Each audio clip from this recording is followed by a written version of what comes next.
this. Woo! Put Scooter on the phone, you bird brain. What do you do, backflips? You jump up there in a silly suit? What do you do? Yo, bam! I want you to play this.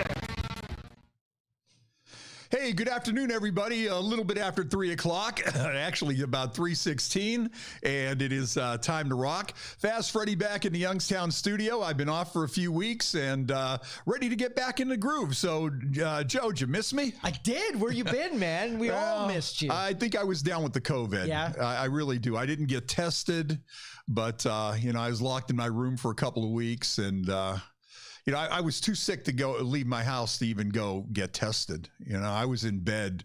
I'll tell you, it hit me pretty hard. I had aches and pains, body aches and pains. I couldn't even move. And then I had chills and, for like days. At one point I had chills so bad I thought I was having a seizure. No kidding. And fortunately, it didn't really settle in my chest that much, which is what really, really gets to you. But you went all 10 rounds and came out victorious. Yeah. But I'll tell you what, it was 2 weeks of being under the weather. Some people you hear saying, "Oh, it's just like the flu." Bullshit, man. I'll tell you, it'll knock you on your ass. And it's amazing how many people have been getting it lately. I mean, personally, I don't think we should be taking this lightly at all. A good buddy of mine, Keith Burke, and he sells cars out at Sweeney's, and some people know him from being around the motorcycle scene, and he's been in some bands and that sort of thing. And he has been like on a respirator and stuff since like almost Thanksgiving. And he's finally getting into a rehab facility where, they have to take care of the damage to his lungs and his heart and his internal organs. And this is no like old guy in a nursing home or, they're fudging the numbers or whatever. Right. I mean, this is a guy that 2 weeks before he got sick, he was out riding his motorcycle, having a grand old time, just enjoying life. And boom, man, the next thing you know, I think the bad part about this is you don't know where it's going to stop. You get it, I read in the Trib a couple of weeks ago, that fireman that passed away in Warren, it started out with sore throat and sniffles. The next thing you know, the guy's dead. You don't know where it's going to stop. And that's when I was getting worried, because you're like, oh man, okay, wait a minute here. I'm getting a little congested here in my chest. Is this going to get worse? Or is it going to stop? Right. And fortunately for me, it stopped. But some people haven't been that lucky. So I just want to send out my best wishes to Keith and a speedy recovery for him. And it's good to see that he pulled through there. I mean, this guy, like I say, our age, and I mean, this guy was in the fight of his life, man. Heck yeah. And I just know so many people that have it right now. I'd say I at least got like 25 friends on Facebook that have either had it or sick right now.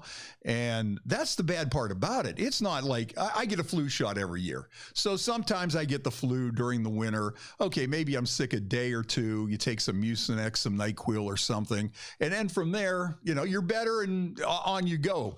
Not with this stuff, man. Yeah. I could not even get out of bed for a week. I couldn't move. That's how bad it was. Well, that week that you were down, we shut everything down here because we saw everybody getting sick everywhere. Oh, so. I know.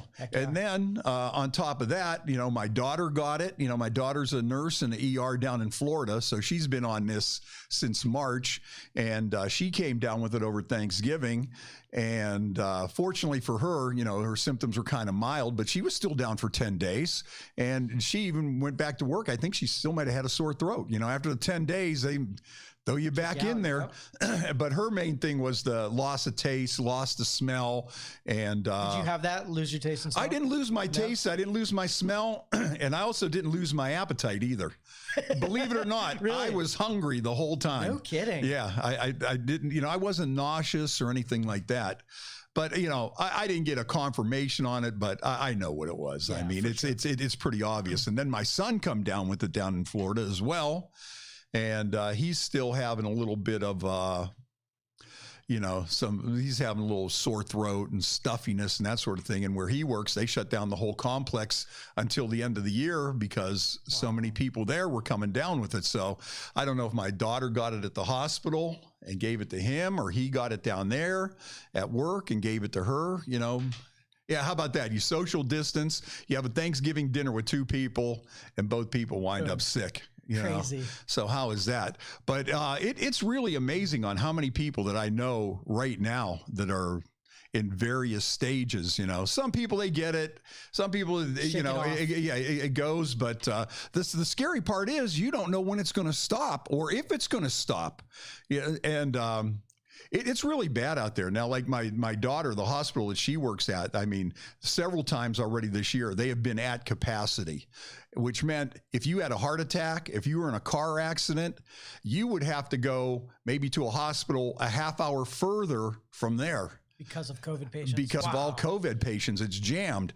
And I saw an article in the Trib this morning. They were talking about one of the emergency rooms here. The hospitals in Youngstown are getting to the point where they're almost completely filled up. And then on top of that, then you start getting the healthcare people sick. You get the nurses sick. You get the respiratory therapists sick. You get the doctors sick. Now you have less people to take care of the people coming in. I mean, it is really crazy out there right now. Do you think this vaccine's going to get here fast enough to do anything? I hope so. I hope so. And I will definitely get one. I'll tell you that right now. I will definitely get one. I believe in vaccines. I think even if you've had it already, you'd still take the vaccine. Oh yeah, or if you think you've had it? Yeah. I think I would. No big deal. Yeah. Okay. My buddy Keith Sturgeon, he's checking in this afternoon. He tested positive, and he lost his taste and smell still. And this is like well over a week ago. Wow. And once again, another young guy that. Another guy that, these are young guys. These aren't, it's not it's old people in the nursing home that were ready to die and they were dead anyways. And they said COVID so they can get the $3,000.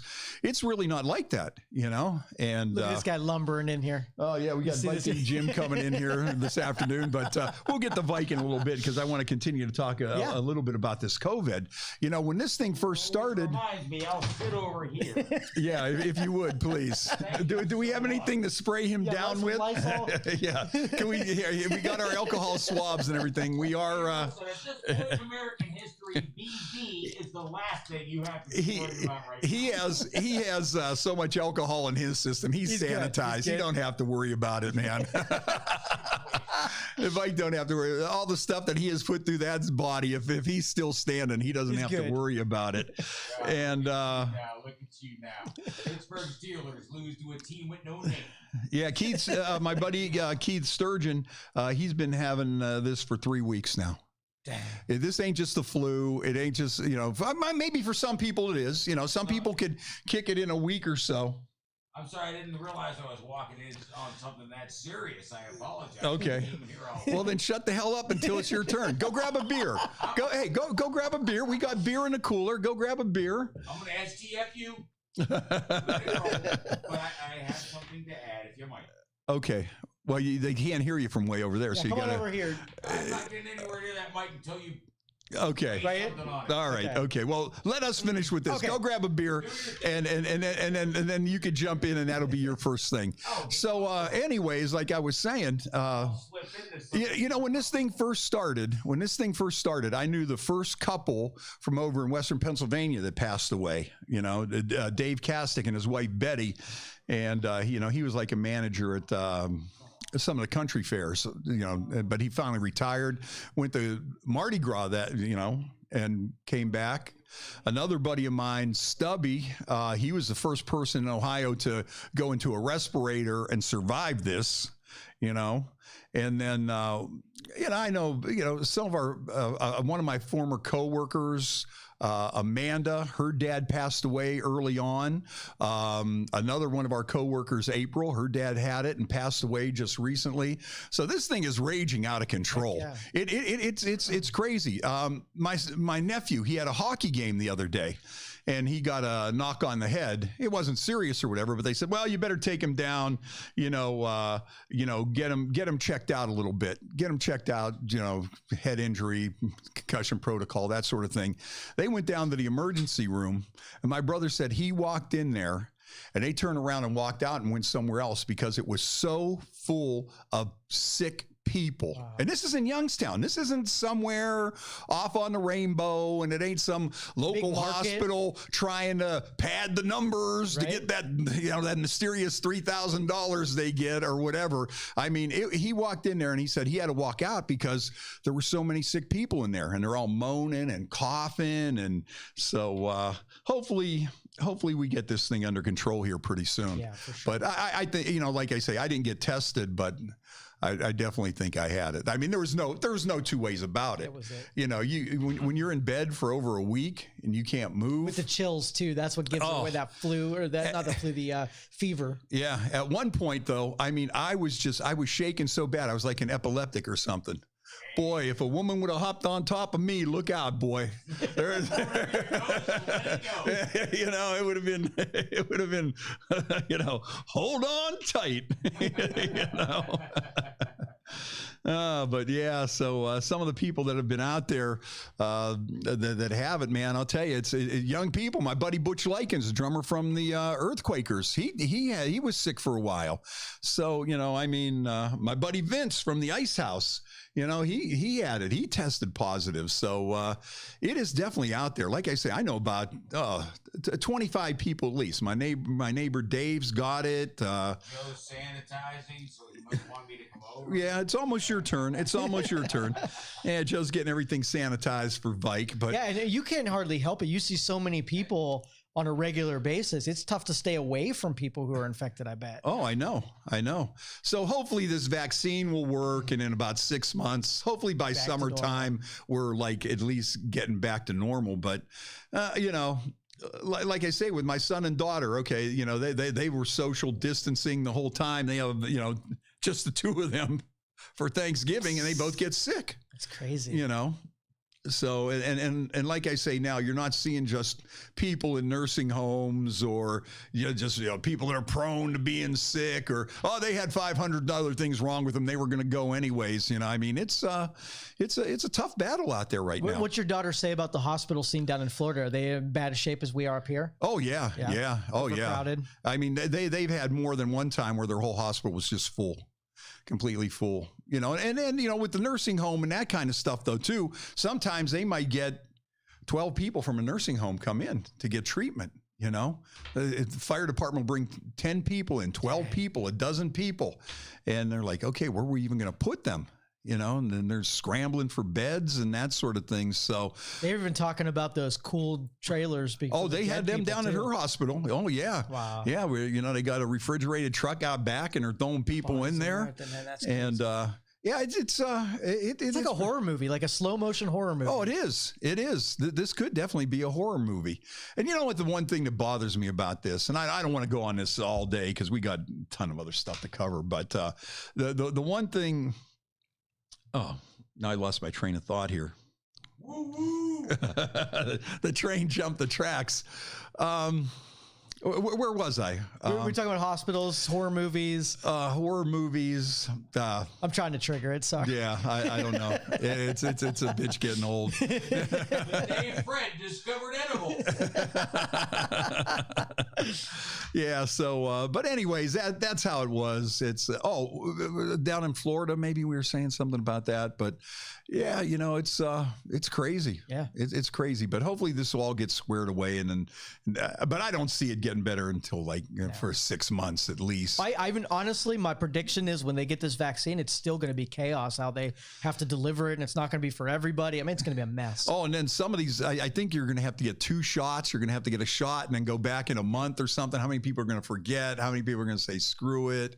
So I don't know though. We got to get better. We got to get back on track. It's getting crazy. Can't stay at home forever, right? No, and people got to work and we got to make money. We just can't destroy the economy and everything. So it's we're in a tough situation right now. But hopefully, like I say, 6 months from now, hopefully we'll all be back on track and we'll be ready to go. But I'm ready to go. And like I say, just so all our future guests know that we are taking proper sanitary measures and everything, because even after you let me in the room. Yeah, well, here he goes. I'm the resident germaphobe, so I always take that. No. These days you got to be. Yeah. You really got to be. And so I'm just sending a little warning out there to everybody.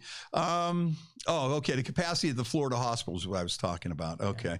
But yeah, I mean, it's just jammed. What do you do? Right. You know, and it's getting like that in Youngstown. There was that story in the Trib today that, you know, what do you do when all the hospitals get filled? Then what? You know, now, well, then maybe we're going back to that initial stuff that we had planned for, like using the Covelli Center and places like that and getting these ships back out or whatever that never materialized. But I would definitely say things right now are worse than they were in March and April by far.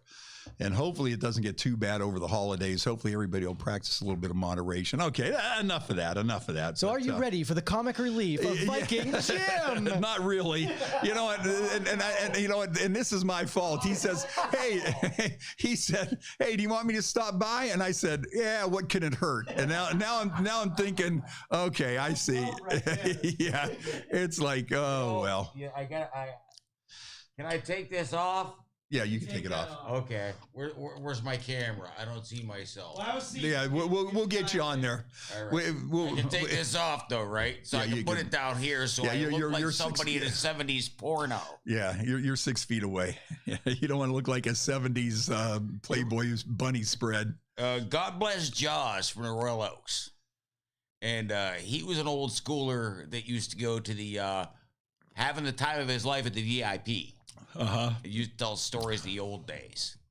And on my 10th anniversary of the official legal bonding of myself and my beloved Dizzy Miss Lizzie, I'll tell this story about Jaws loved to just crack wise, and he had stories about the old days and whatnot. And if he could barge into a conversation and make everybody laugh their asses off, he was one of the kings. Well, one day, Jaws was on this rant about how come women in pornos, right? Yeah.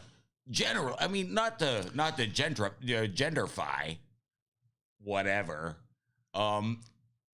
Trimming wasn't necessarily vogue in the 70s. Right. In fact, quite the opposite.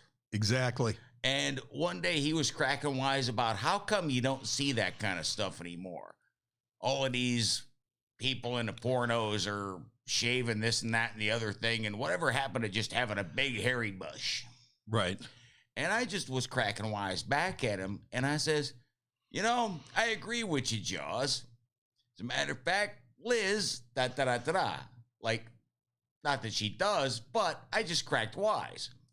Winds up next time that Jaws sees Liz at the Royal Oaks. Hey, Liz, how's your bush? Okay. But that basically relates to how a guy with a big beard looks with a mask on. See, you're a trimmer. Well, I'm, you know. I mean, you're not going like wild man Sam Squam. You know, I could, but I just like it like it is. Can I take my coat off? I'm not going to get the Rona, right? You can take your coat off. All right. It's my 10th anniversary today, though, Fred, and I have to say I got off cheap this year. What is that? You know how they, like, the gift thing for whichever particular anniversary it is? Right. 10th anniversary, tin/aluminum. Okay. Guess what a I got? six-pack, and you're good to go. I got her 12. Oh, okay. You went with a 12. I'm glad you splurged. Wait. Here we go. Here's the ringtone. Okay. It's my wife. Uh-oh. Yes, dear.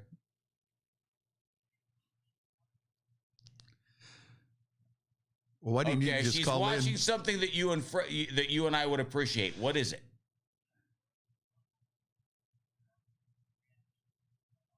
Why didn't you just call in on the phone line? We do have a she phone doesn't here. have the phone line. She's, you know. There you go. Oh, no. What was it? Norm MacDonald loses his sponsors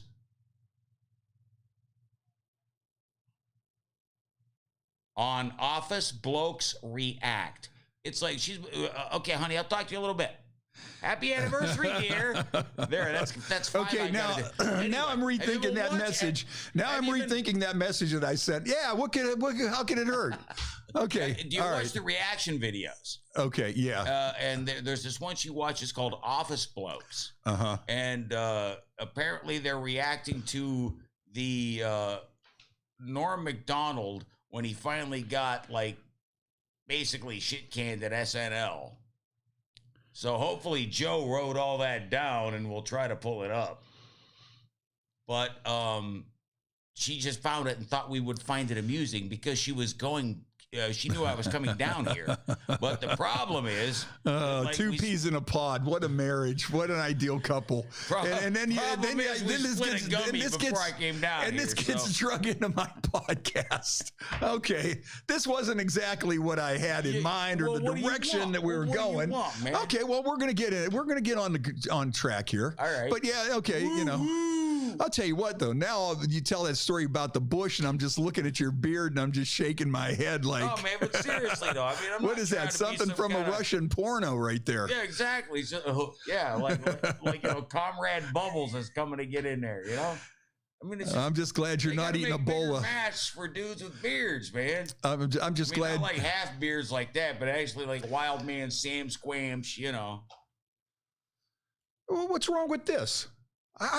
You got a problem with that? What? No, why you dissing my beard, man?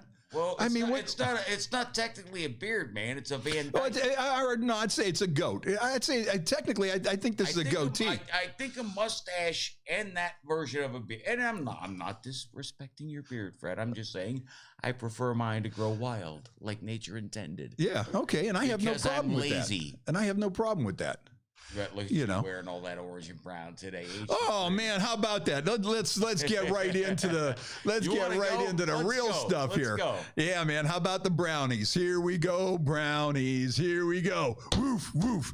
You know what was really bothering me? I'm not a big fan of ESPN or sports talk all that much. Right. And I haven't watched ESPN in I don't know how long. Right. Because I really don't like the some guys that never even played the sport are on there criticizing people that are out doing it. Collinsworth's kid is announcing now, and he's just as bad as his dad. Anyway, continue. But I mean, like Stephen A. and people like that, and they all have this attitude now. And then some of these ex-players, I forget who said, "I would never play on a team with Baker Mayfield." It's like, who says? You know, it's just like that negative vibe, and then the politics that they throw in. Absolutely. So I had it on for one day. I just want to say, hey, what are you guys thinking about the Browns? What are you thinking about the Steelers? Let me flick it on and see. So you hear about white privilege and Black Lives Matter and 500 other political topics. And then, these guys all got these attitudes that they're putting people down, that it's like, you go out there and do it. Yeah. Let me see you go out there and do it, Stephen A. But anyways, and so I turn it on, and it was just like every single person was just bashing Baker Mayfield. And the Browns, it was just like a bash Baker Mayfield fest. The guy's no good. He sucks. He's this, he's that, blah, blah, blah. That's why when we came out with that big win on Sunday, I mean, I was doing backflips. I haven't felt this good about a football team, since at least 1999. You know what? You're glowing. I am glowing. You're glowing like I glowed when Liverpool won the Champions League. I'm just saying. Notice I'm well coiffed today with my Vikings cap. So you're like a cross-dresser. Make up your mind. What are you? I'm a cross-dresser. All right. I still can't look at that. I still can't look at that beard. All I'm thinking, dude, I'm just glad you didn't eat a bowl of clam chowder before you came down here. That's the only thing that's missing. Viking Jim and a milkshake in his beard. That's all I needed to see. That's all you need, man. But anyways, if you want to call it a milkshake, I've heard it called a glazed donut. But anyway. So anyways. I'm sorry, is this a family program? I don't think it's any program now. I don't think anybody's even still out there. But anyways. And I love you so much. But dude, what are you drinking there? I was playing mystery beer. What is that? It's a Noble Creature Cask House. Uh-huh. Oh, that's right up the street here. It's right up the street there. Yeah. Wonderful. And it is called a Long Blinks. Okay. Or something. Now you make me feel bad that I'm drinking a Sam Adams when we should be supporting local right up the street. That's all your palate can handle, honey. It's okay. Yeah, You're an right. old man. Okay. It's okay. Don't worry about it. Here, Don't worry about my drinking. Don't worry about my drinking abilities there. But anyways, it was good. It's good to see the Browns getting up there. It was lovely. Big shout out to my bro Scotty Mincher, who was like Browns hound, like #1 right ahead of you. He is. Oh no, it really feels good, and then to see the Steelers lose. I love it. You know I love it. I tease you, but you know I love it. And then to see the Steelers lose yesterday, that was great, man. Yeah, Liz was amazingly mellow. I only got 3 bruises yesterday, and she didn't chain me in the basement. So that's been 10 years. The anniversary. 10 years since your anniversary. Yeah, since the legal part, we had the party, of course, as you know. Golden Goody style at the Calvin Event Center. Yeah, with the Weed Hawks. With the Weed Hawks performed, and boy, that was a fun wedding. Oh, you know, some people have these big formal weddings and this and that. You just had a supper, buddy. Potluck supper with the Weed Hawks, and it was a throwdown, and nobody was dressed up. Yeah. And man, we had a great time at that wedding. We were talking about that with I was kind of breaking Rivers balls this morning on 570. We had a good time laughing about it because I reminded him of the funniest thing. And you and I have talked about, I've told you about this. Yeah. That he saw my brother Joe talking to Gary Angelo, right? Yeah. And he did, because like Dan's in my work orbit, but he's not in my social orbit. And he didn't know a lot of my family. He didn't know a lot of my friends. So he looked over and saw my brother Joe talking to Gary Angelo. And he and I were standing next to each other. And Dan kind of nudged me and said, "Hey, those two, are they a couple?" And the first thought that entered my mind was, well, you know, yeah, if those guys played for the other team, they'd be kind of an interesting couple, but what are you going to do? So where did you meet Miss Lizzie at? Oh, Jesus. I used to pine after that girl. Really? Oh, good Lord. Yeah, we're talking like we're going back to like Cedars/Penguin Pub, circa like late 80s, early 90s. And it was people I knew from college because I was a non-trad. I kicked into college 4 or 5 years late. Okay. And I had been going to Cedars a little longer than that, but I found myself in social circles that were more interesting than I was used to from Austintown. Okay. Just a hair behind the rest of the class. They held me back. But I pined after her for years. Okay. And I don't want to get into telling too many long stories because this loops into the whole... Yeah. You know, okay. Right. The tattoos and the tattoos. Right. So right. We got to save that up for the. Her and I are going to write an autobiography. Okay. Lizzie and I are going to write an autobiography. All right. So you were kind of on the rebound from the tattoo girl. Yeah. Like I was on like rebound. Like I was not on the rebound. I was on the outlet pass after the rebound. Okay. And And so then you see her after all these years, and after all those years, we were still but then you decide to make the move. So when did you decide to make the move? Oh, I didn't make the move. That's the point. Okay. Oh no! Whoa! No. After all the time I'd pined after her. Yeah. You know the thing I always found sexiest about her was she's tall and she has a long neck. And you also share the same. I'm not an ass man. I'm not a boob man. I'm a neck man. Okay. Woman with a long neck drives me mad. All right. Okay. So at any rate. And you also, the one thing that I remember though, you also both share the same favorite serial killers, if I'm not mistaken. Oh, that was something that you had in common. Oh yeah. One of our first dates, we watched a documentary about Theodore Robert Bundy. And that was it. So, well, that's the thing though. We've got the perfect ending because like, as far as it goes, we've kind of got a murder-suicide pact. Right. Like one of us is going to kill the other one and then figure out what the hell and go. I mean, we kid, but that's the kind of, we share the same sick sense of humor. Uh-huh. You've heard her in the background when you and I get on the phone and start breaking balls. You hear her chiming in, so it's a beautiful thing, man. All I can tell anybody is, pro tip, if you're not married to your best friend, you're doing it wrong. But I'll also say, and I'm going to tell you that, I'm going to make him choke up. Watch, Joe. Okay. you know, who always used to say, and you were there for stuff I won't even say on this show. Okay. Regarding her and I. Okay. And there was one human being. Okay. Who said, you're going to marry that girl.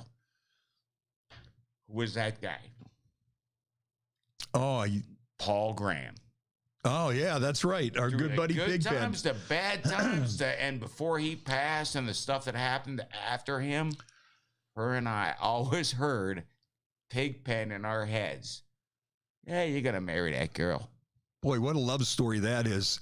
This is, Christmas time. That's like a Hallmark love story right there. And you haven't said fudgy in the last 20 minutes. No, because I'm enjoying it. You know, it's Christmas season. Nice, dude. It's Christmas season. It's beautiful. You know, you're a Hallmark movie. And That's a bizarre. Don't say Hallmark movies. We got to get the Rich Titus on the show sometime. Okay. Because Rich has a drinking game, and I'd have to look up the rules. But the drinking game, it's a Hallmark movie drinking game, and you have to take drinks whenever certain things happen, like snow starts to fall, characters complain about how hard it is to live in the big city, things like that. See, now here again, what's the phone number, Fred? It's right there on the screen. Okay, I wasn't looking over there. I was asking you because I thought you'd have it memorized. Who are you, Dan Rivers? I have to tell you everything? Okay, let's see here. Yes, there is a Hallmark Christmas movie drinking game. Bring it up. Fire that up. All right, let's see here. Here's the rules. Oh, by the way, Joe, did you get that meme I sent you? Here's the rules. Wait a minute here. What's going on? These damn fangled computers. Where's my camera? Jesus, H. Murphy. All right, let's I'm see over here. there. How am I supposed to look at that? Hey, how about the Steelers, though, man? That made my day yesterday. No, you know the thing, don't break balls so much. Come on. All right, you ready? Go undefeated, but here's the thing, though. What happened in the crucial play of that game was when Hayden got his bell rung.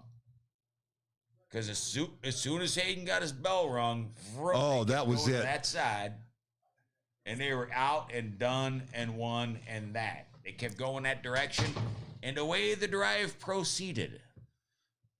Yep. No, I'll tell you what, it made me feel good to see the Steelers lose. A lot of people now are saying, yeah, the Steelers have been exposed. People know how to beat them now. You know, here's the thing. Over all these years, with the Browns losing, my only consolation was to root against the Steelers and hope that another team would beat the Steelers. That's what I was rooting for. Like, my real team would be whoever the Steelers were playing, because hopefully somebody would beat the Steelers and I would feel good. When the Steelers would lose, that would make me feel good. You got a right to feel good right now, brother. You really do. Oh, it's been great, and the rest of the season's going to be good. You know, Steelers got Buffalo coming up. I mean, mathematically, Fred, the Browns could still win the division. Could be.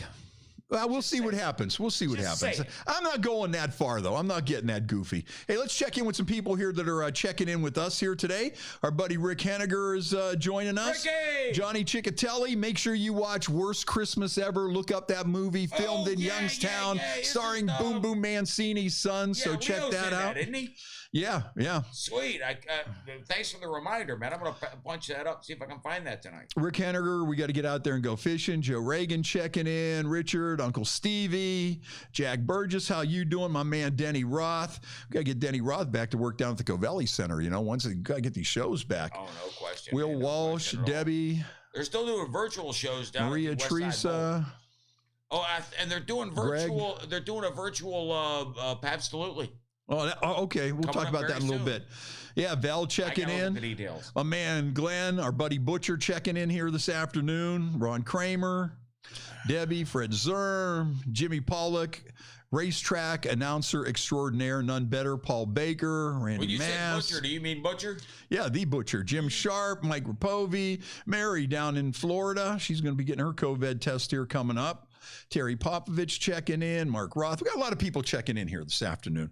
So despite Vike being here, we still have We still have people checking in. All right, back to the Hallmark movie drinking game. Oh, yeah. Look that thing up, man. You get it Okay, up there? I got it right here. Okay, you drink when two attractive people bump into each other. Oh, there it is. You drink when someone mentions how much they hate Christmas. You drink when someone complains about the big city. Screw this town. You see a Balsam Hill Christmas tree. You know, you take a drink in a Hallmark movie when the town goes caroling. You take another drink when they make Christmas cookies. When two characters almost kiss, you take a drink. So did you and Lizzie have that moment in your Hallmark movie? Oh yeah, absolutely. Okay, absolutely. Rich Titus sent me that, and I would love to get Rich on with you sometime because, as you well know from private conversations, he's one of the most funny sons of bitches I know. Yeah, I think we should have had him. So I went with you instead of him. What was I thinking? I don't know, because he's just too shy. So consider me. Okay. Like if there's God and the Pope, he's God and I'm the Pope. Okay. Let's see here. How come I can't scan this down here, Joe? Because you're dumb. What seems to be the problem here? Yeah. I just need to scroll down the rest of this. Oh, there we go. Okay. Finish your drink when a character rediscovers the magic of Christmas. You finish your drink when there's a misunderstanding between the main characters. Oh, wait a minute here. I gotta, let's see. When the main characters finally fall in love. Oh, geez. Or when it starts snowing when the main character. Oh, that's beautiful. Oh, there we go. Oh, that's how. You know what I like around Christmas? What's that? Some fudge. Yeah, I figured that. So there you have it. That's what's going on with that right there. But the Steelers, I was glad to see them lose, and I'm always glad to see the Steelers lose. I'm not busting balls too bad, but hey, we're in there. We're having some great football. I could finally focus on my team for a change. Want some ammunition for the lockbox, Fred? What's that? They lost to a team with no name. Yeah, I saw that. That's been flying around 20 Facebook years all ago, day. We'd have had a song parody out of that in about 2.5 seconds. How about that, though? Think about that. Washington, instead of putting up with all that politically correct bullshit, just said, you know what? We're not even going to have a name. We're the Washington football team. There, okay? You happy? Here's a W on our helmet there. Is everybody happy now? Actually, the helmets don't look bad. No, they'll really come don't. up with a decent solution within the next year. And in the long run, at this point, with this many people, well, don't let me go there. Never mind. Yeah. Sad day. But I'm sorry, Fred. I didn't mean to interrupt, but I was just going to say it. I didn't mean to interrupt, but I'm going to do it anyways. Exactly. You know me. I was just going to say that if, you hear me cough on the mic, it's not the Rona. It's the Blue Dream. What's that? Oh, it's just something. Okay. All right. The Blue Dream. I get you. Sad day in rock history on this date in 1980. Could you believe it? 40 years ago when John Lennon got shot. I didn't believe it when I first heard it because I wasn't up. I had to go to school the next day and whatnot. The Monday Night Football game didn't interest me. I was in bed. I got up the next morning. My brother Jared was listening to WMMS morning show. And when I first heard it, as I was walking down the hall to get ready for school to go to the can and whatnot, I thought they were it was just some kind of dumb joke they were doing because they did that kind of shit. And by the time I got on the bus to go to school, it had dawned on me that it was real. And I had a friend by the name of Paul Spagnola that it was. And I mean, we're relate to that stuff. We're 10 years behind the curve or whatever. But as we're just starting to discover new kinds of music and whatnot, and it was a band he was really into. And he, on the bus, he was just looked devastated. And they actually announced it, unless I'm making this up because I've done a lot of things in my life. They announced it on the PA. Oh, they probably did. I would imagine them doing that. I distinctly remember that.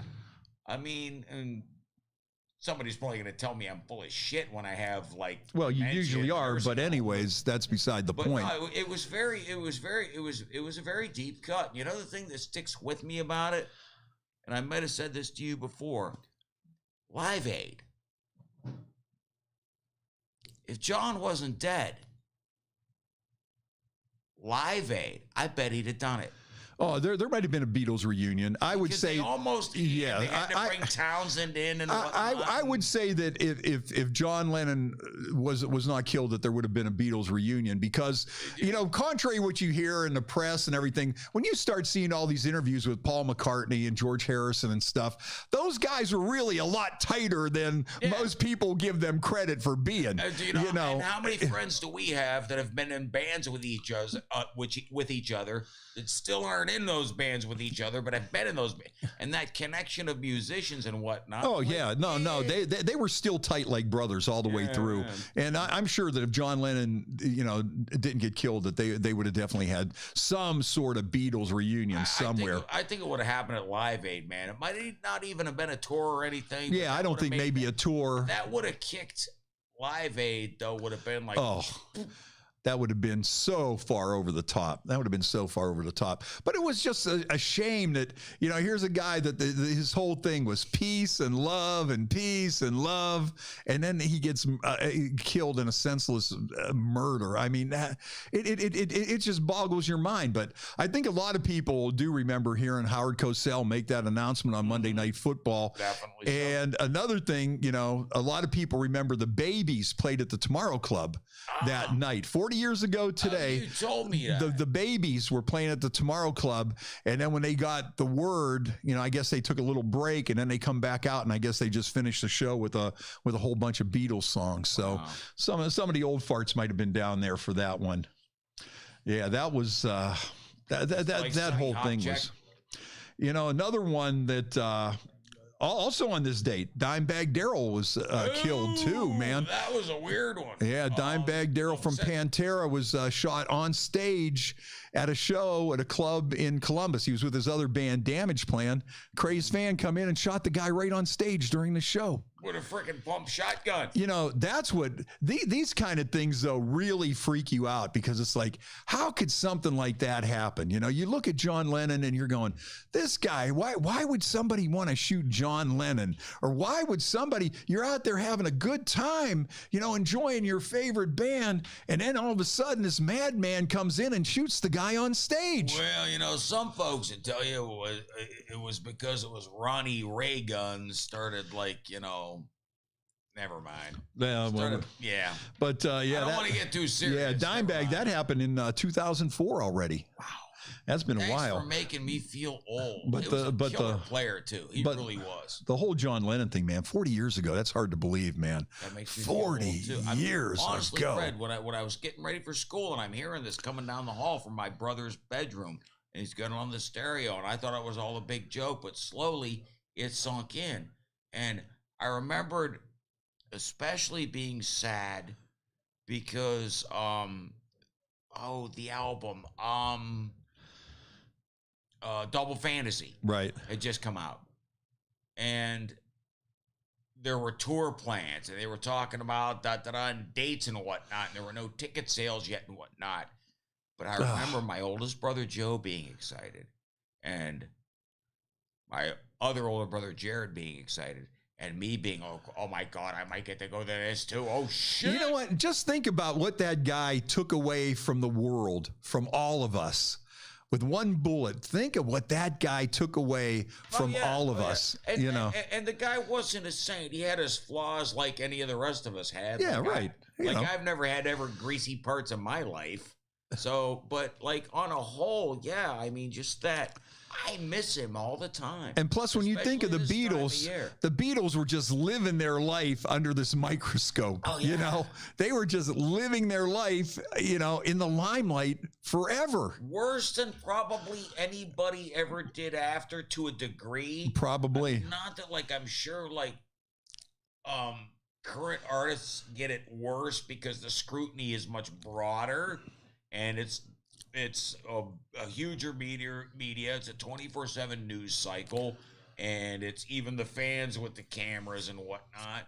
It might be more widespread, but at that time, it was more shocking to them because this was Yeah, you never seen anything like this before. Exactly. You know, maybe Elvis to a certain extent, but a lot of that Colonel wanted Elvis to be out there out there all the time. But yeah, I would say maybe Elvis, but the Beatles, it was just like it's similar. It was just thing. You know, you're just under that microscope constantly. You're just out there constantly. So, you know, everybody has their problems and this and that.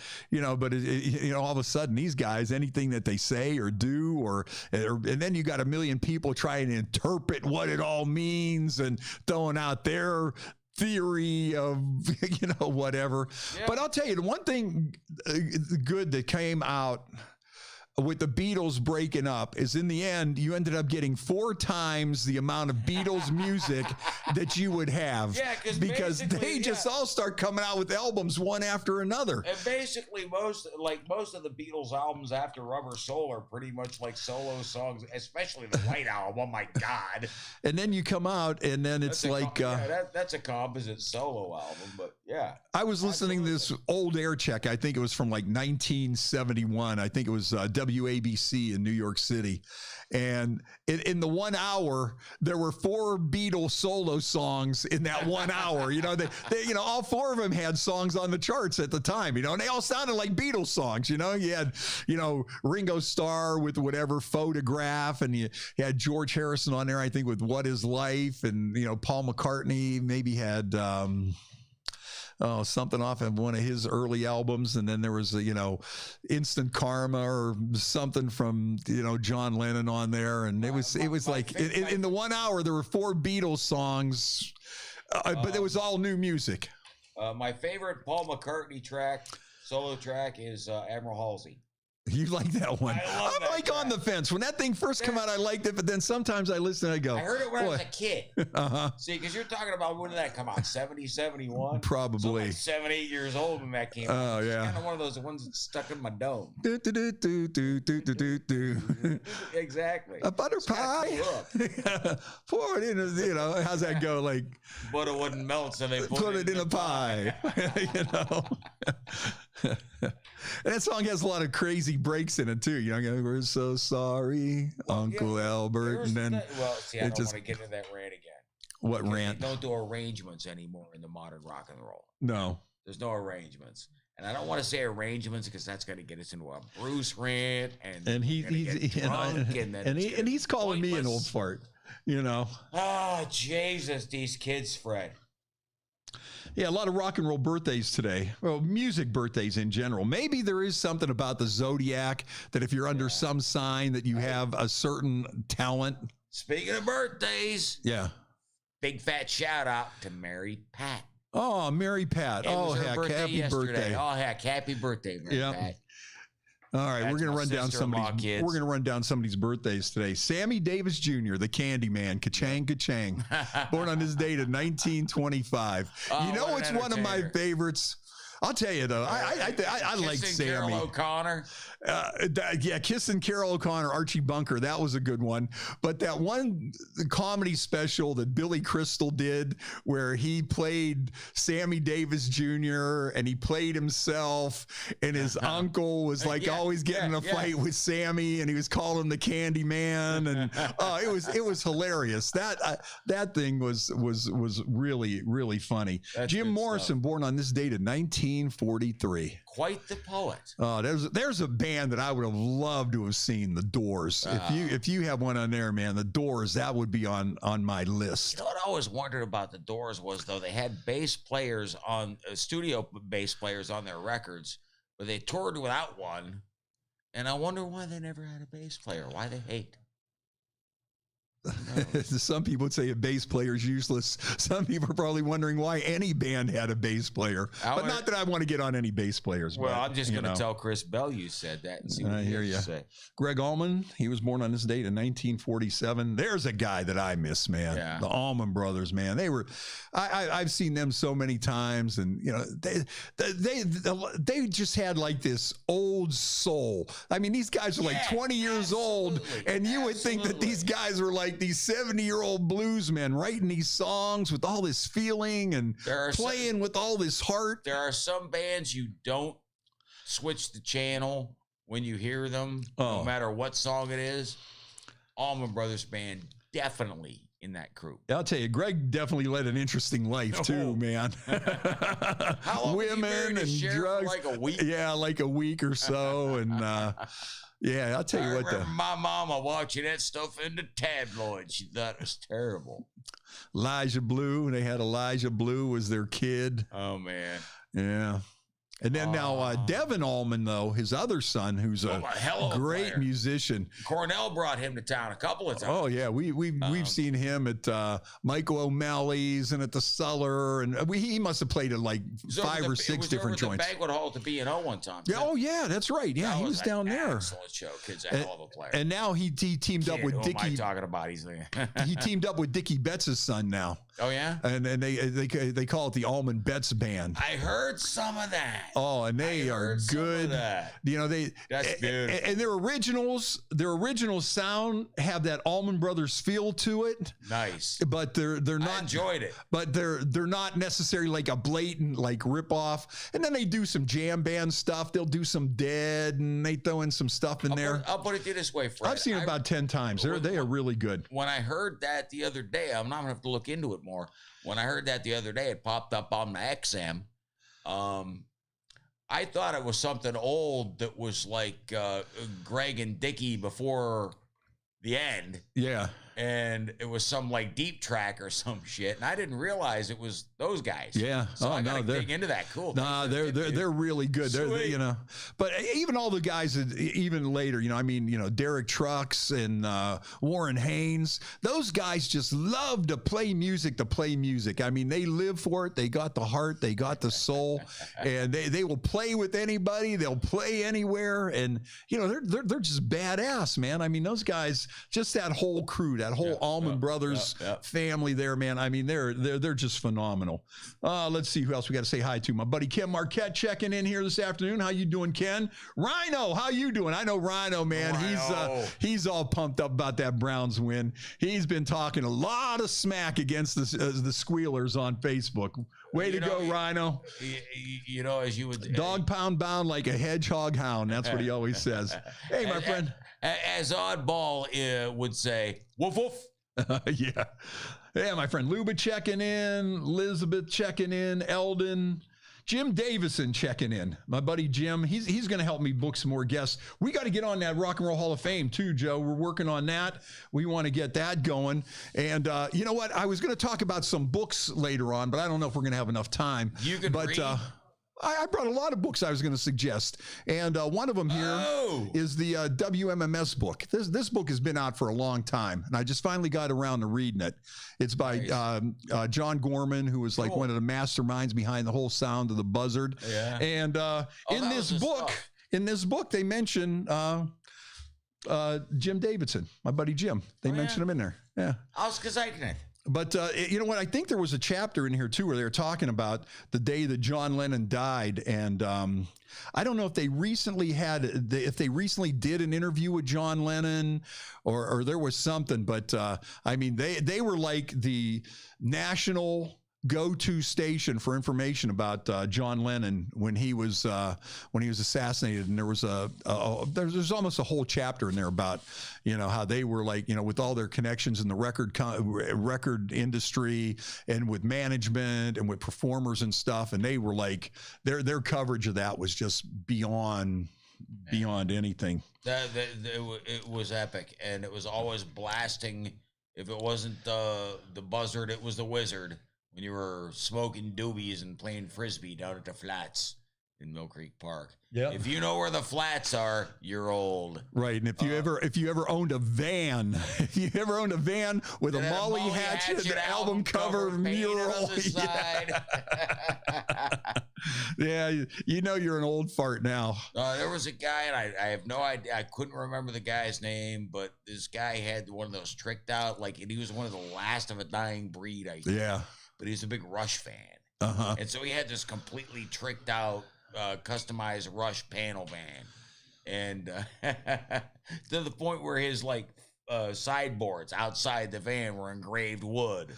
with the cover of 2112 on the front of it. Oh, those were the days, man. Oh my God. I would love to have one of those vans. Yeah. I would love to have one of those vans. So would I, brother. There's still some out there. Some of them guys are still around. They got a few of those vans. You'll see it will pop up at a car show here and there. Hey, Fred, you want to switch gears real quick? I got some breaking news. Well, hold on. Let me get one more thing, and then we'll get the breaking news. Okay, I got one more. You might have heard about this, so I don't want to. I know the breaking news. Okay. Ohio State's not going to play Michigan on Saturday. There you go. Thank you. Wanted to make sure you had it. Thank you. Yeah, I think Harbaugh did that on purpose. Oh, Harbaugh, we'll talk about it later. Harbaugh said, "Listen, I'm not going to lose to the Buckeyes in 2020." Yeah, exactly, Joe. He screwed us. You know, Kirk Herbstreit. Well, he was an Ohio State Buckeye. What do you know? Who, Harbaugh? No. I didn't say Kirk Herbstreit. No, I meant Harbaugh. Kirk Herbstreit was the first guy signed to Ohio State by Cooper. Dude, I wasn't saying Kirk Well, Herbstreit. let me finish my story then. Well, okay. Let me finish. Thank you. Okay, there you go. Boy, now I know how Rivers feels. Rivers got to put up with this stuff every day. You wish. Damn, poor guy, poor bastard. And Joe works with him on some occasions. Damn. Joe likes me. Yeah, okay. And anyways, so I think Kirk Herbstreit said something about, that Michigan might want to do this to bust Ohio State balls. And I think he was half joking. Yeah. And the athletic director of Michigan just went on Sure. Yeah. Oh, that's the stupidest thing. What kind of idiot would make such a comment? And, it's like, okay, everybody and their brother's thinking the same thing, whether it's true or not. What everyone is thinking is that we were going to put 70 up on them. Yeah. Okay. And my good friend, my dear friend, Kevin Blacan, who shares my love of the Minnesota Vikings and the LFC Reds, who unfortunately is a Michigan fan, so much as admitted it to me. Oh, my God. Yeah, I think he's kind of happy. I don't know how anybody in Ohio could possibly be a Michigan fan. Now, I know a few. Chrissy Patrick. Yeah. These are just like... she's doing it to be a dick, if I recall. Keith Ames with the Huck and Philbillies. He's another one. I forgot about him. And, of course, our good buddy PJ. Oh, well. Yeah. But you look at the people, it's like, how could you be from Ohio and be a Michigan fan? Hey, I heard PJ's running for Duce up in Niles. Oh, is he? Yeah, I heard he's got all the Irish and the Italians together, and they're going to throw a riot. I think I don't know. I think he's backing off the political thing here. Oh, okay. One more rock and roll birthday. Sinead O'Connor. Yeah? Yeah, Sinead O'Connor's birthday today. Music. It's music. I said music birthdays. No, you said rock and roll birthdays. It's not rock and roll. I'll tell you what, I actually saw her get booed off the stage. Yeah. You remember when she tore up the picture of the Pope on Saturday Night Live? Yeah. Okay. Well, her next public appearance after that was at Bob Dylan's 30th anniversary celebration at Madison Square Garden. Great timing. And me and Cornell were there. Okay. And I mean, this was a who's who. I mean, it was including the Who. No, the Who wasn't there. So I guess it wasn't a who's who. It was a who's who minus the Who. Okay. But I mean, it was like John Mellencamp, Eddie Vedder, Stevie Wonder, Johnny Cash, Willie Nelson, and then when it started getting towards the end, it was like, Chrissy Hine, George Harrison, Eric Clapton, Roger McGuinn, Neil Young, Tom Petty and the Heartbreakers. And it was just like this massive show. Yeah. Massive show. It was like 4.5 hours long. It was 4.5 hours long, and it was just crazy. Epic. And Sinead O'Connor comes out. And they booed her off the stage. She couldn't even sing a note. And she starts crying. And Chris Christopherson at that point was like the MC. And he like comforts her. And he goes, yeah, don't let these bastards get you down. But I had never seen anybody get completely booed off the stage by that many people. Wow. I mean, Madison Square Garden sold out. You couldn't fit another person in there. And every single person just started booing.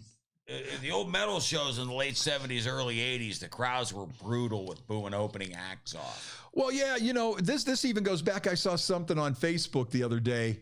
I think a few weeks ago, it was an anniversary of like the Stones were playing at the Coliseum. I saw and that. they had Etta James, I think. Yeah, you know, poor Etta got booed off. and they booed her off the stage. It's like, And why do you think they had Etta James with them? Because she inspired them. But right? Forget about yeah. that. Hey, this is our friend. We're bringing, you know, the Stones when they bring these people out. You know, they have like some kind of either they really like them. You know, they handpick them for a reason.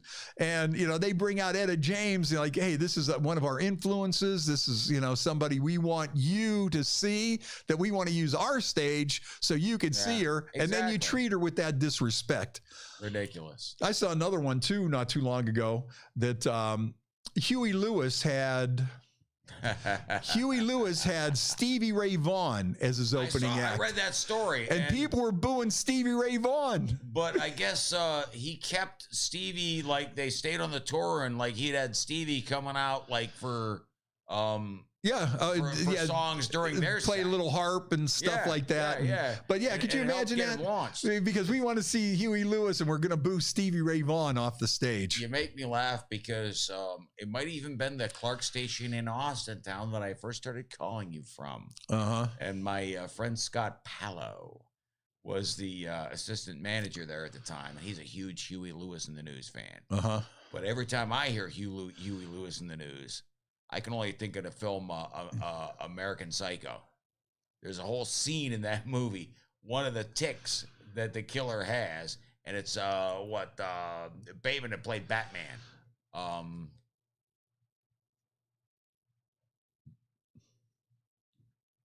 I'm going to screw up the name because I always screw up this guy's name, but he played Batman in the one with Adam West. No, not Adam West. Anyway, in the movies.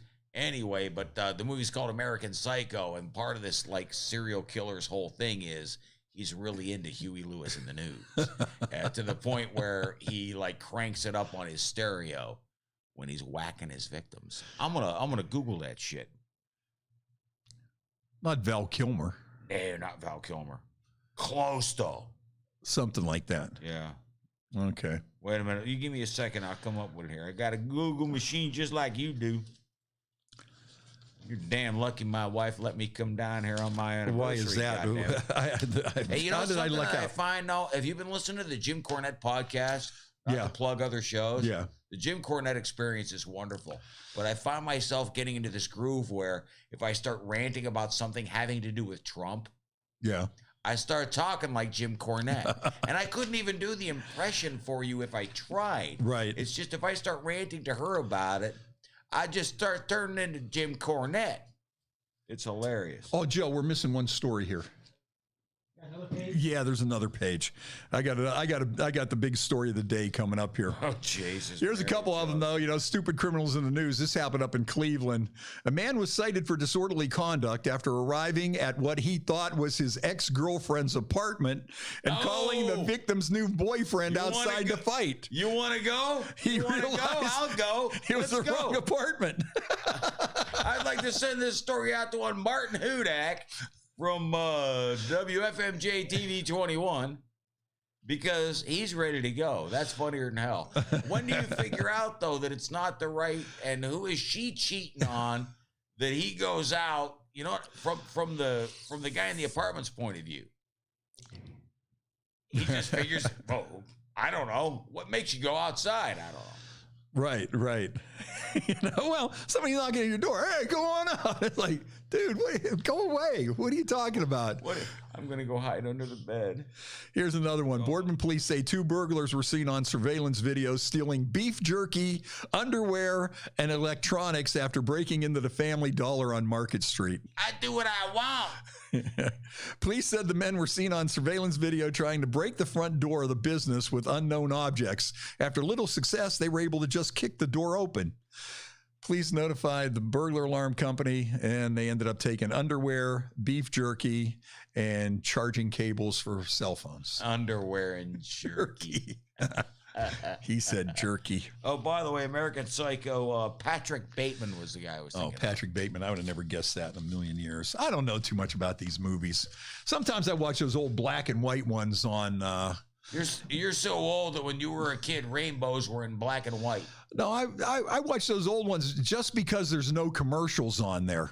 Mm-hmm. That's what I like. They're old black and white movies from the 30s, and it just like seems like just because there's no commercials on them, it makes it a lot easier to watch. As a matter of fact, I watched this one, James Cagney and these guys escaped from prison. Yeah. And there was a guy with them that was really an undercover cop.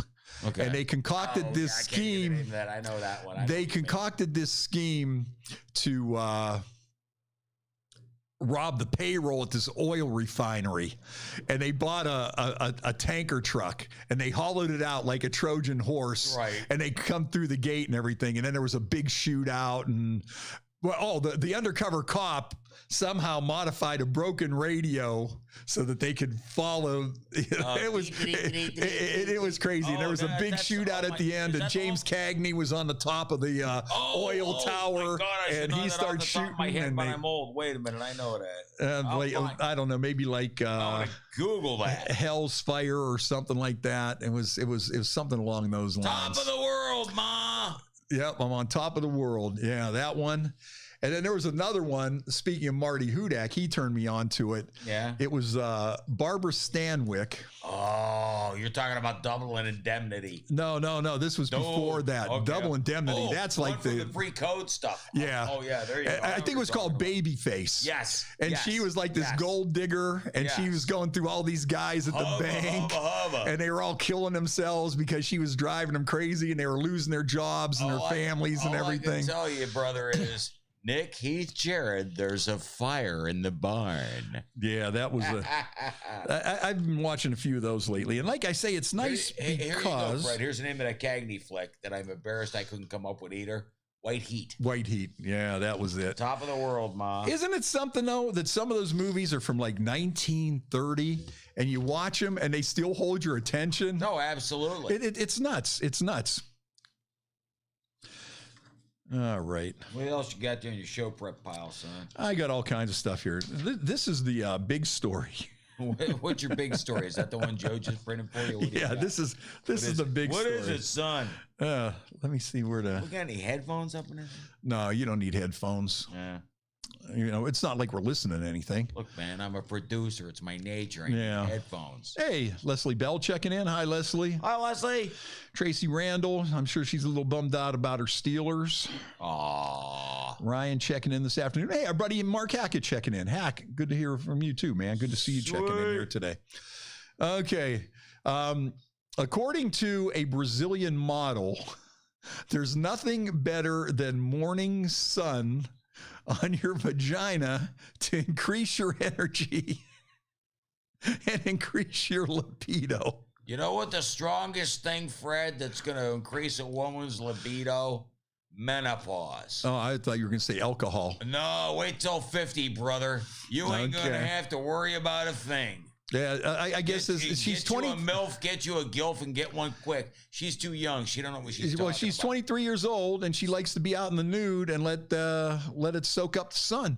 Well, the sun ain't got nothing to do with it, honey. It's vitamin D. And it says the vitamin D increases your sex drive. I'm calling BS, man. I'm telling you, menopause is what increases the female sex drive. I'm just saying. Well, I'm talking about if you're 23 years old, obviously you have to be laying out in the sun. I hope it doesn't like shrivel up like a raisin or something. Well, no question, man. You don't want it to turn into a prune.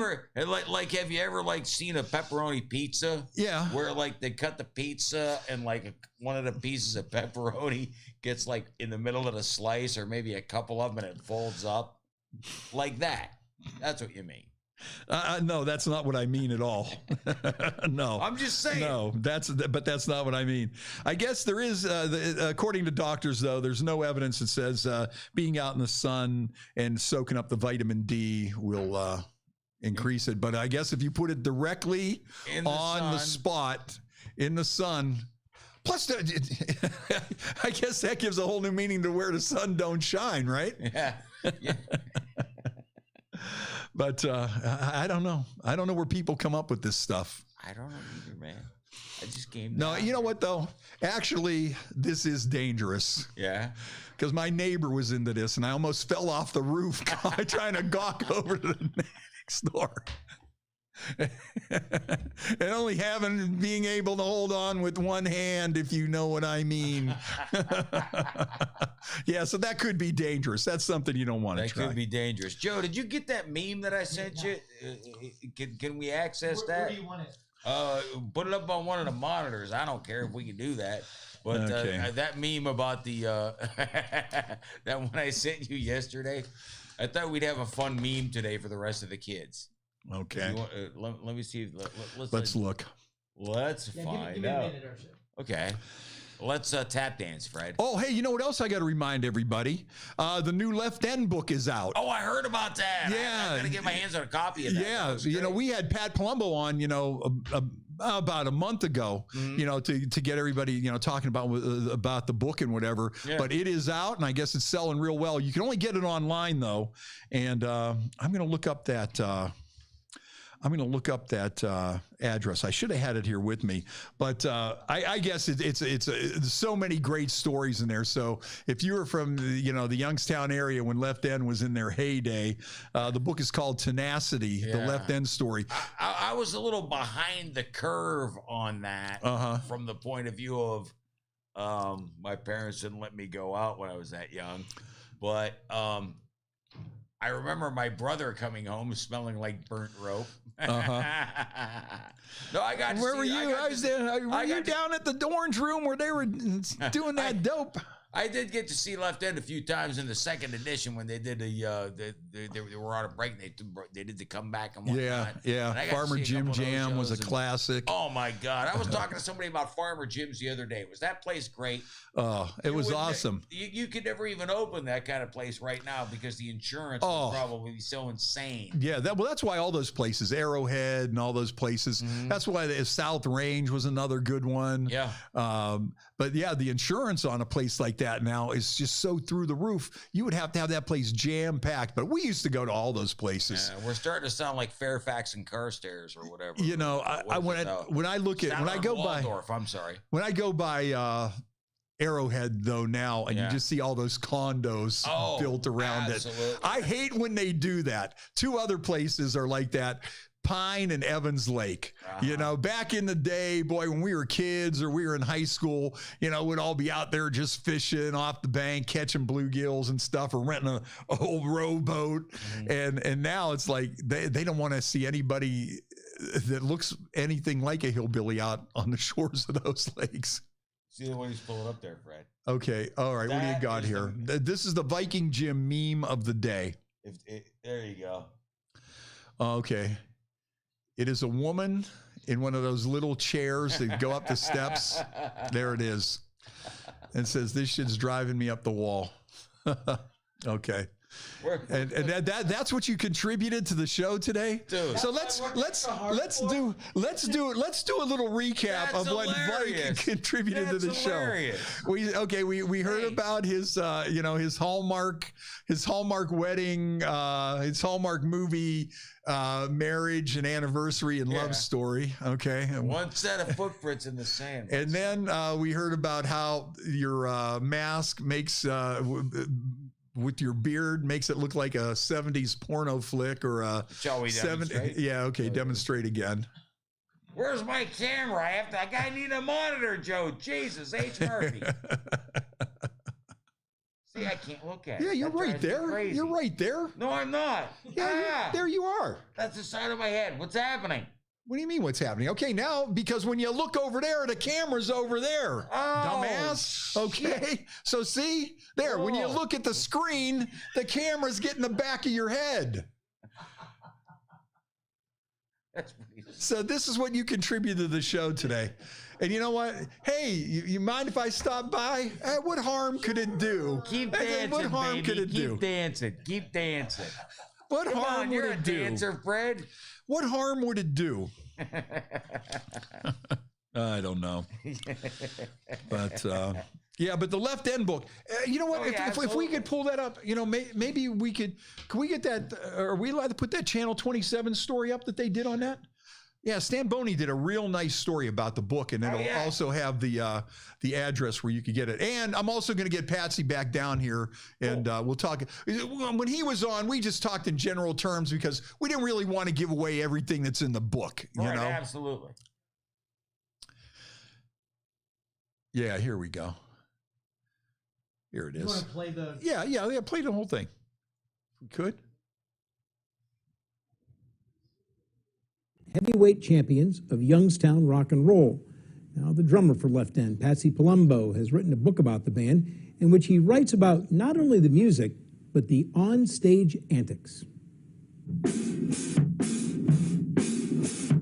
This was Patsy Palumbo 20 years ago, rehearsing with his band Left End before their final run at performing. And we started to play, we said, wow, we could still do this. So there are a lot of tales about the band and our notorious singer, Dennis T. Menace.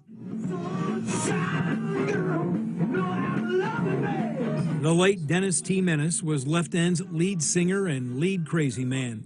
The audience never knew where he would pop out of with his face made up like Alice Cooper. I mean, there's no damage to be done. It's just a joke. Don't take it seriously, folks. I'm an entertainer. Constantly, fans have asked me, you should write a book. And that's what Patsy Palumbo did. His book is titled Tenacity, the Left End Story. You never knew what the band was going to do or what surprise there was going to be or what explosion might take place on stage or whatever. This was Left End in 1973 in concert at Idora Park. It's a good example of how they dressed. Palumbo says the glam thing was Dennis's idea. Dennis wanted to jump into that, so he asked us for a commitment that we'd be willing to darn the makeup and the glitter and the flashy clothes, etc. And what was Patsy Palumbo's favorite Dennis T. Menace story? Dennis actually walked the ledge of a 5-story building over the top of one of our larger cities. Actually, it was Wheeling, West Virginia, during one of our concerts.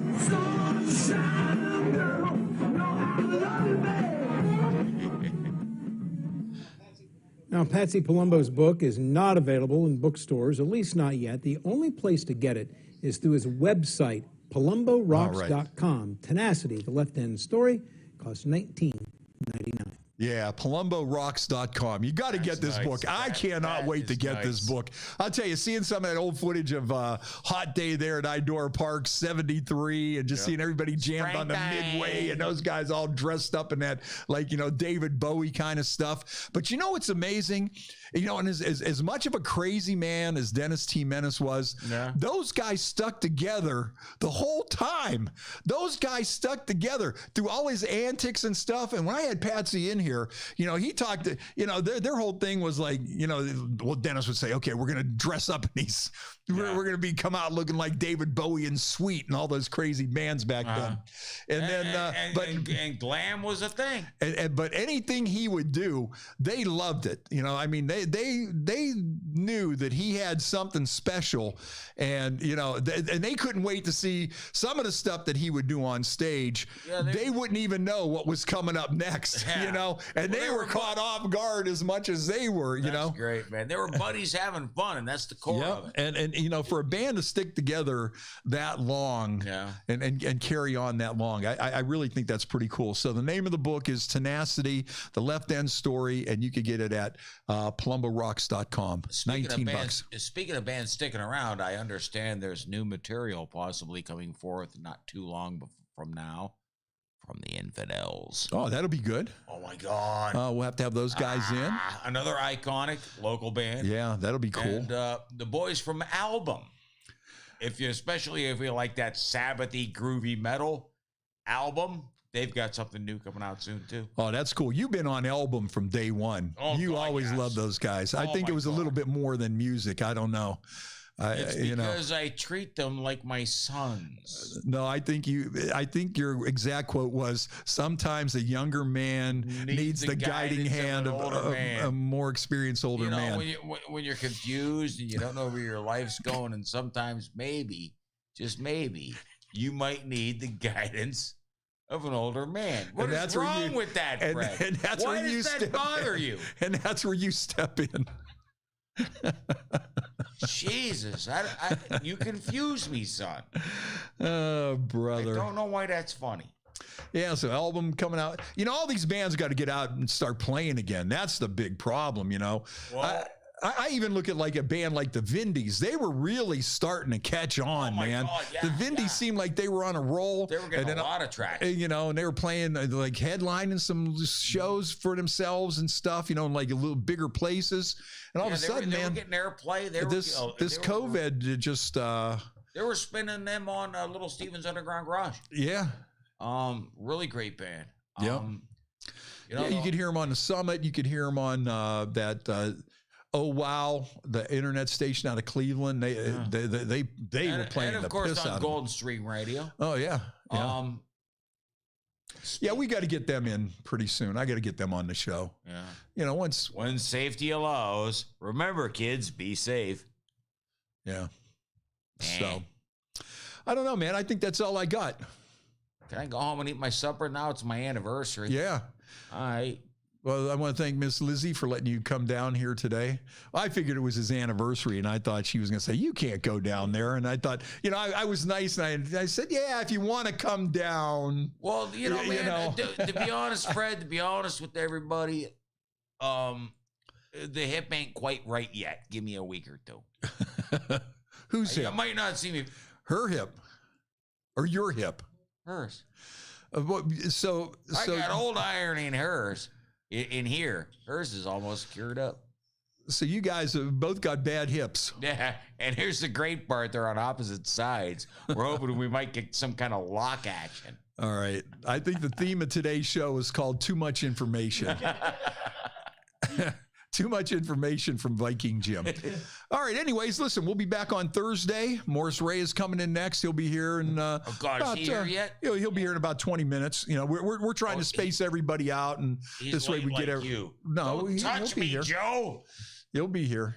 So I guess we could wrap things up. Mike, thanks for stopping by, and we'll talk more about some of these books and stuff that I brought, and you know, hopefully maybe we'll try to get Patsy down on Thursday, talk a little bit more about that Left End book. I still got to reschedule Paul Scourin from Noisy Mama and White Noise. Definitely. You need to get Frank Lordy too. And we'll get why would I get Frank Lordy? He has a book out too. Frank Lordy's got a book out? Yeah. Are you kidding me? Yeah. No. I'm not kidding you. How did I miss that? I don't know. So You what? might It's like wanna his look that up on- like political career and stuff about Well, that? Like it's about being like it's called a framed innocence. Oh, okay. Right? Okay. It's about the mafia. Okay. And you know who else I want to get in here? That guy that was the bank robber that pulled off the biggest bank heist in the history of the world, and he's from Youngstown. My God.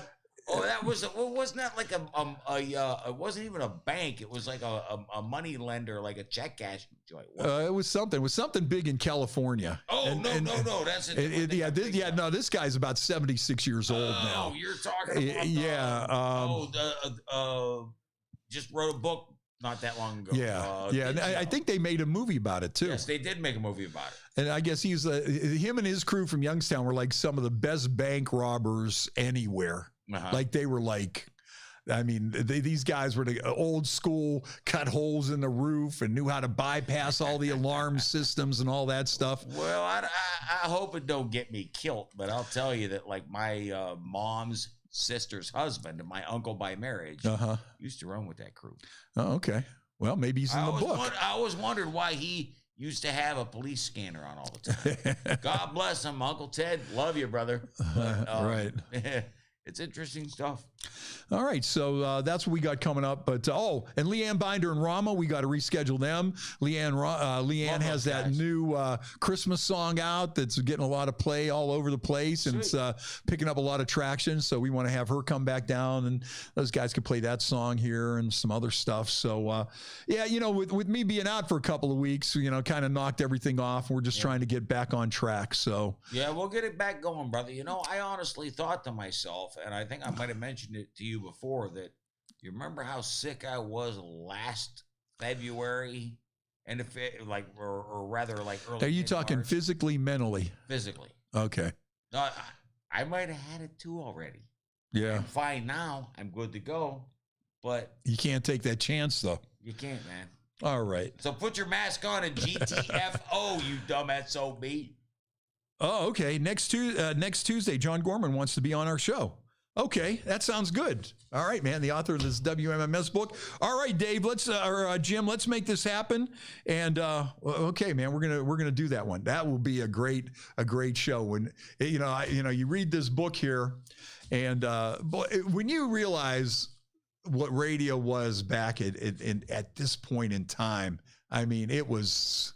And especially WMMS, man. I mean, it's amazing on how they were like Change the paradigm. Oh man, I mean, Change the paradigm. Absolutely. I was, you start reading this book and then you start seeing how many people played their first American shows in Cleveland, like U2 and David Bowie, Scorpions, the list goes on. The only place that they ever heard of these, I mean, the people in Cleveland would just come out and embrace any band that would come in. And I'm talking about now, like Genesis, when they were right at the beginning there with, Trick of the Tail and all that kind of stuff. And, all these bands that nobody had ever heard of in the United States. Rush. Oh, Rush is Along the with prime. Youngstown, thank you.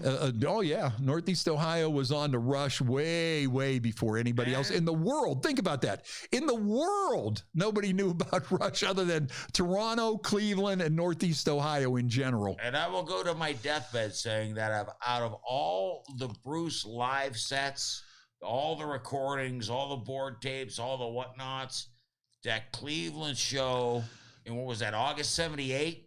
Oh, yeah, at the Agora. Yeah. That is. Oh. If that doesn't make your spine tingle, if that doesn't make your hair stand on end, well, then the hell with you. I don't want to know you. Yep. It's crazy. And, the coffee break concerts at the Agora, that's another one that was legendary.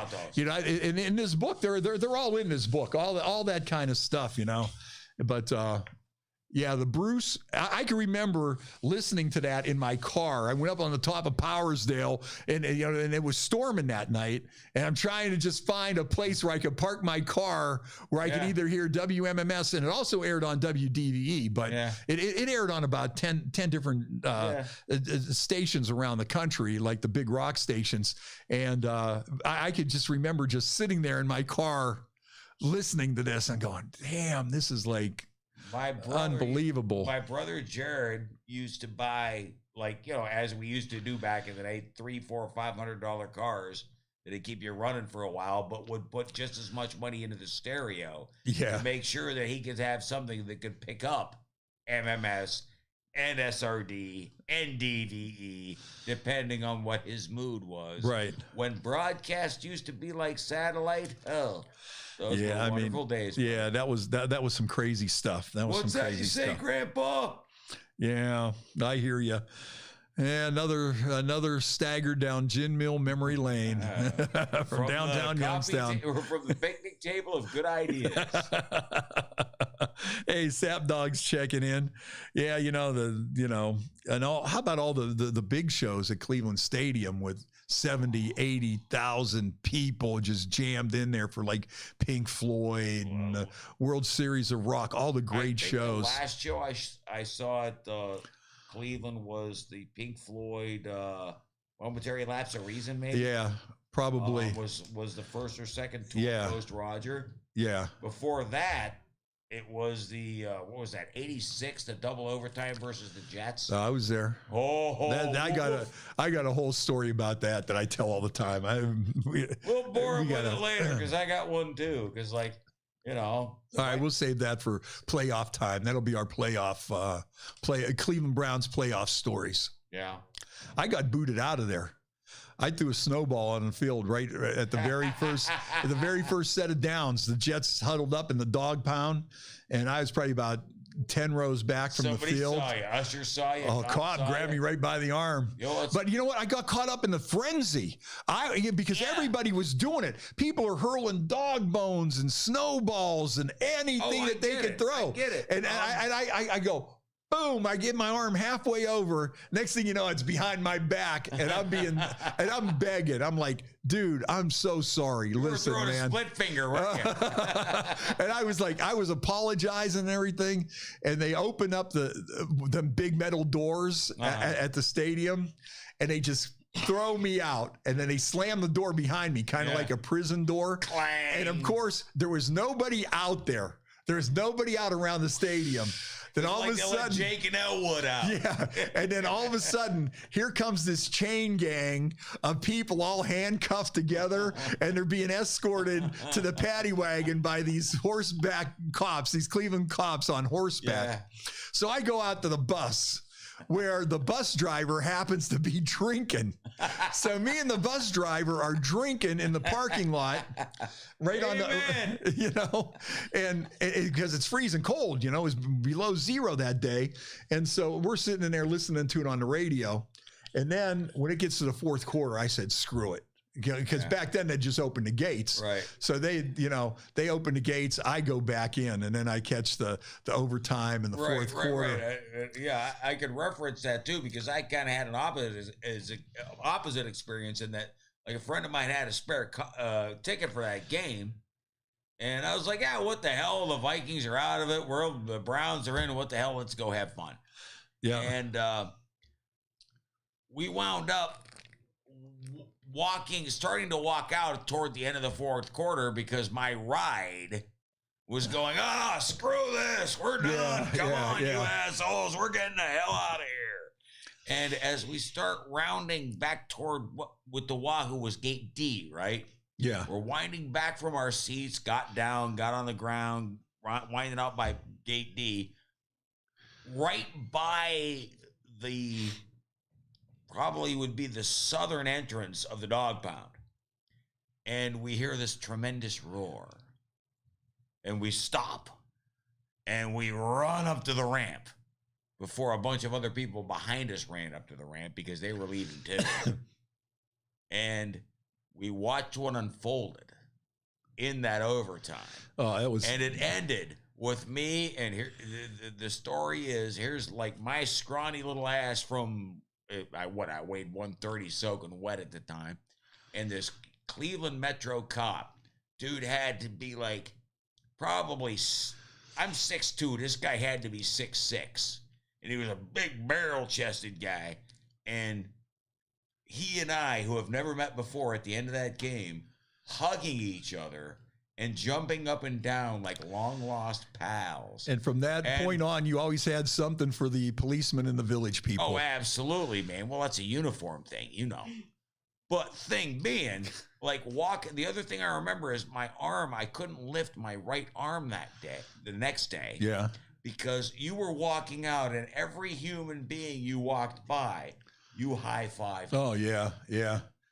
All right, hey, listen, let's wrap things up here. Morris Ray got to get in here, and we want to make sure we get the studio all cleaned up and all sanitized. So thanks for stopping by, Vike. Happy anniversary to you and Dizzy Miss Lizzie. And we'll be back Thursday at 3. You want to come? You want me to come back? Well, we'll see. You bring the liquor next time. We'll see. We'll see. Let's wrap it up. Thanks, Joe. Joe Danier, producer extraordinaire. Hopefully Viking Jim comes down here to take notes on how to be a producer, and hopefully this will enhance and further your career. Thanks, Big Mike. bag of what?